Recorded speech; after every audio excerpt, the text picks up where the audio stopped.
In this episode, we cover how to customize the home screen and update apps on the Q11 Android TV box. Simply long press the OK button to move the app's position. The up, down, left, and right arrow keys can all be used to move. To exit the mobile app, press the back button twice to confirm. You can only move one app at a time.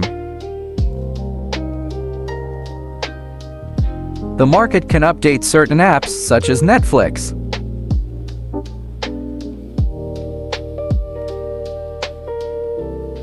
Launcher settings.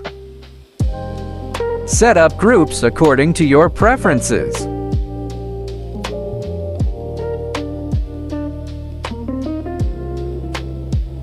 After completing the settings, click Update Launcher.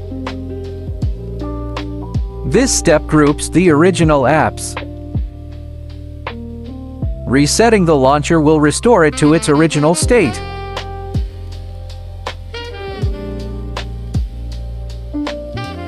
You can also set a screen wallpaper. Prepare your images in advance. In my case, I stored them on a USB drive and ensure that each image is under 6 megabytes in size. So easy! Now you've learned to customize your Q11 Android TV box home screen, favorites and recommendations, and keep apps updated. If this video helped you, like, subscribe, and share. Leave a comment below with questions or tutorial requests.